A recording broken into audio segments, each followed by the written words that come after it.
Շնորհակալություն պատվական դատարան,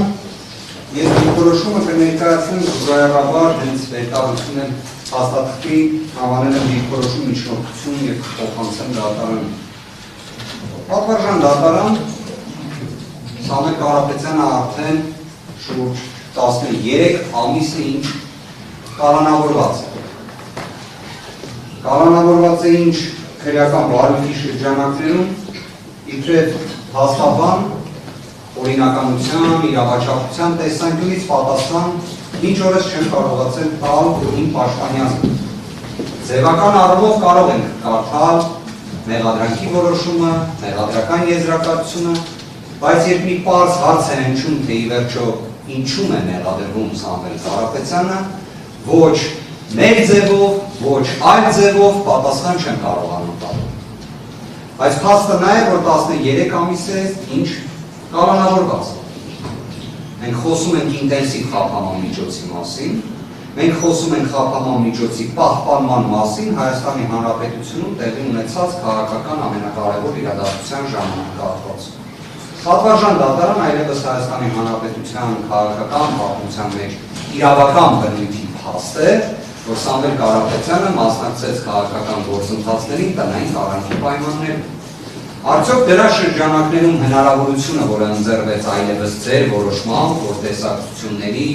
շփման և հաղորդակցման սահմանափակումների մեղմացում տեղի ունեցավ, կարևոր էր, միանշանակ կարևոր։ Այդ ժամանակահատվածում մենք խոսում ենք մի իրավիճակի մասին, երբ Սամվել Կարապետյանը, որպես ուժեղ Հայաստան կուսակցությունների դաշինքի առաջնորդ և ուժեղ Հայաստան կուսակցության նախագահ, ունեցավ հանդիպումներ գրեթե 20,000 մեր հայրենակիցների հետ։ Շրջանակը իսկապես աննախադեպ է։ Տնային կալանքի պայմաններում նման ծավալի հաղորդակցումը աննախադեպ է։ Ունեցավ հաղորդակցում բազմաթիվ զանգվածային լրատվության միջոցների հետ։ Լինի դա ուղիղ եթերի ձևաչափով, լինի դա միջազգային մամուլի հետ հաղորդակցումը և այլն։ Այդ ողջ ժամանակահատվածում մի հարց հնչեցնեմ։ Այս դեռևս մեզ համար չպարզված քրեական բարույթի շրջանակներում ապացուցման ինչ-որ գործընթացի միջամտել Սամվել Կարապետյանը։ Ունենալով այն հեղինակությունը, որը ունի, որևէ ձևով միջամտեց, որևէ ձևով այս քրեական բարույթը տուժեց, ոչ։ Ավելին պատվարժան դատարան, ես իսկապես պրոբացիայի ծառայությանը դիմեցի, խնդրելով, որ սահան պարզաբանում 2026 թվականի ապրիլի 19-ին հաջորդած ժամանակահատվածում, այդ թվում փաստը վկայակոչելով, որ հազարավոր անձանց հետ ունեցել է հանդիպումներ, որևէ ոչ պատշաճ վարքագծի վերաբերյալ տվյալ ունեն, թե ոչ, իրենց վերահսկողական գործառույթների իրականացման շրջանակների պայմաններում ինչ-որ խնդիր տեսել են, թե ոչ, և ինչ ենք պարզում պատվարժան դատարան, այսինքն շուրջ 3 ամիս տնային կալանք, հազարավոր անձանց հետ հանդիպումներ, հյուրընկալում, շփում, հաղորդակցում, բայց խնդիր ունեցել ենք։ Սարգի մարտկոցը 2026 թվականի հունիսի 12-ին մի քանի ժամով նստել էր։ Մարտկոցը։ Այսինքն 3 ամիս խոչընդոտելու ռիսկը հիշեցման կարգով, որպես խնդիր արձանագրման պայմաններում, միակ խնդիրը, որ պրոբացիայի ծառայությունը տեսել է, դա էլեկտրոնային հսկողության սարքի մարտկոցի խնդիրն էր։ Դա էլ հարցա մարտկոցի խնդրի հետ կապված մեր կողմից էր խնդիրը, թե ամեն դեպքում մարտկոցը ինքնին խնդիր ուներ, որտեղ Սամվել Կարապետյանը նաև Հայաստանի Հանրապետությունում երևի թե միակ տնային կալանքի պայմաններում գտնվող անձն է, ում էլեկտրոնային հսկողության սարքը քանիցս փոփոխվել։ Ես դեռևս ապրիլին էի դրա մասին տեղեկացրել դատարանին, այս խնդիրը բոլոր դեպքերում գոյություն ունի։ Ինչով է դա պայմանավորված, մի օր երևի թե գաղտնի տվյալների հանրայնացման պայմաններում կիմանանք, բայց ամեն դեպքում պրոբացիայի ծառայության կողմից տրամադրած էլեկտրոնային հսկողության սարքի մարտկոցի հետ կապված խնդիր եղել է, և մենք շատ ցավում ենք դրա համար, բայց ստացվում է տնային կալանք, խոչընդոտելու ռիսկի իբրև վկայակոչում և ոչ մի տվյալ ոչ պատշաճ վարքագծի մասին, բացառության մարտկոցի, շատ ցավում ենք մարտկոցի համար։ Պատվարժան դատարան, այսինքն եթե սենց խմբավորված դիտարկենք, ունենք մի իրավիճակ, որ Սամվել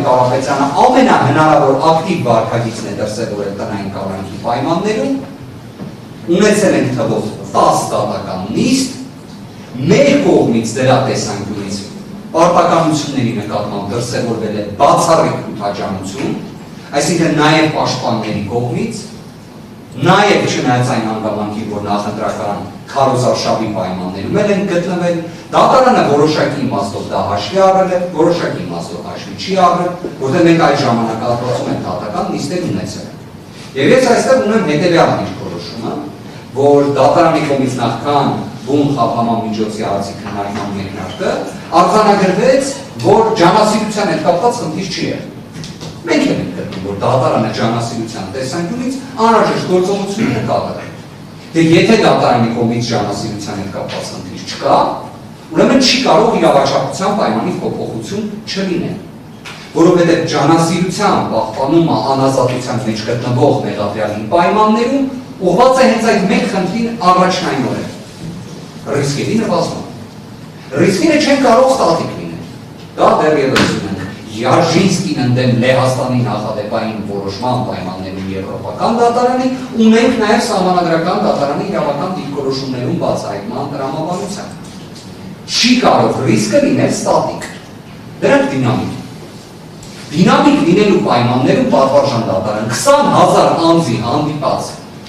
լինելու պայմաններում, եթե խոչընդոտելու ռիսկը չի նվազում, անկեղծորեն չեն պատկերացնում, ուրեմն ոնց կարա ինքը լինի դինամիկ իրավաչափության պայմաններ։ Հաստատ համար 2 պատվարժան դատարան։ Սամվել Կարապետյանը միակ տնային կալանքի պայմաններում գտնվող անձն է, ում ոստիկանության ծառայողները հատուկ վերաբերմունք ունեն այն տրամաբանությամբ, որ վերջինիս մշտապես ուղեկցում են ՀՈԳՎ, ՀՑՎ, Երևան քաղաքի ուղեկցող աշխատակիցները։ Իհարկե այս հապաղումը որպես այդպիսին բովանդակություն այդքան էլ չի հաղորդում դիրքորոշմանս, եկեք այլ կերպային ձևակերպեն։ Սամվել Կարապետյանին կալանավորված անձանց համար նախատեսված ուղեկցող ծառայողական ավտոմեքենա։ Ես նշվածի վերաբերյալ վերագրություն իրականացրեցի ներքին գործերի նախարարության հետ։ Ստացա իրենց հավաստումը պատվարժան դատարան շատ սպառիչ պատասխաներ շքերտներում, որ որևէ կտրական վերաբերում չկա, պարզապես ծանրաբեռնվածությունն է եւ ոստիկանության ծառայողները ունեն լիազորություն աջակցելու պրոբացիայի ծառայության։ Իդեպ աջակցում բառը պատվարժան դատարան իմ համեստ կարծիքով իրենից ենթադրում է, որ պրոբացիան մի բան անում է, դրա շրջանակներում ոստիկանությունը աջակցում է։ Աջակցել բառը կարծես թե չի նշանակում փոխարինում։ Իդեպ կառավարության վերաբերելի որոշումները, որոնք նշվել են նաև ինձ պատասխան գրության մեջ, ուղիղ նախատեսում են բացառապես աջակցելու լիազորություն, աջակցելու իրավասություն, ոչ թե փոխարինում։ Իդեպ նաև նույն ոստիկանության կողմից ստացված պատասխաններում միշտ նշվում է, որ իրենք այդ աջակցելու գործառույթը իրականացնում է բարի իրականացնող մարմնի գրության հիման վրա։ Սամվել Կարապետյանի գործը միակն է Հայաստանի Հանրապետությունում, որտեղ բարի իրականացնող մարմինը իրենց չի գրում։ Դատարանը ոստիկանությանը չի գրում, բայց ոստիկանությունը գալիս է։ Ոնց է հայտնվում ոստիկանությունը այդ դեպքում, երևի թե դա նաև իրավունքի դիրույթից դուրս պետք է լիոր հետազոտման առաջանալ։ Որովհետև այո, այս գործով մենք դա ենք տեսել, հատուկ ուզում եմ ընդգծել, որ այո, դատարանի կողմից որպես բարի իրականացնող մարմին միջոցներ նշվածի ուղղությամբ ձեռնարկվել, բայց լուծում չի դեռ։ Պատվարժան դատարան ես գտնում եմ, որ մենք ունենք պետության կողմից իր պոզիտիվ պարտականությունների տապալման դեպք, հերթական դեպք։ Հերթական բոլոր դեպքերում, որովհետև գործ ունենք ըստ էության ակնհայտ ակնառու ապօրինությունների հետ Սամվել Կարապետյանի գործով, որը այո մեկնարկել է 2025 թվականի հունիսի 17-ից մայրաթորը պաշտպանող մեկ նախադասության համար, որը եւ շարունակվում է մինչ օրս։ Բայց պատվարժան դատարան, որ ունենանք իրավիճակ, որ հանրային հնչեղություն ունեցող, ես նույնիսկ չեմ ուզում թվարկել անձանց, որտեղ դա այդքան ակնհայտ է, որտեղ անձին լինելով տնային կալանքի պայմաններում երբեք նշված ծառայողական ավտոմեքենայով, որը կալանավորված անձանց համար է նախատեսված, երբեք չեն ուղեկցվել։ Դա տեղի է ունեցել եւ տեղի է ունենում միայն Սամվել Կարապետյանի դեպքում։ Իդեպ նաեւ ինձ տրված պատասխանից պարզ է դառնում, որ կրկին ծանրաբեռնվածությունն է պատճառը պատվարժան դատարան։ Այսինքն, օրինակ, Քանաքերձ Էյթունի ոստիկանության բաժանմունքը հենց լսում է, որ Սամվել Կարապետյանի դատական նիստ կա, չգիտեմ որտեղից է լսում, նաև որովհետև դատարանը օրինակ չի իրազեկում իրենց, երևի պրոբացիայի հետ հատուկ խողովակներ գոյություն ունեն, դրա շրջանակում հենց դրա մասին տեղեկանում են, աննախադեպ ծանրաբեռնվածության մեջ են այդ։ Գնայք ընդհատում մի բազաբանում, որպեսզի բռնում չլինի։ Հիմա մեկ անգամ հաստատ առավելագույնը երկու անգամ որ դատանը ոստիկանությանը գրություն չի հասցրել Սամվել Կարապետյանի ուղեկցությունը իրականացնելու հետ կապված ինչի մասին նախորդի տեղի ունեցած դատական նիստերում դատանը այդ գրագության բովանդակությունները բացահայտել են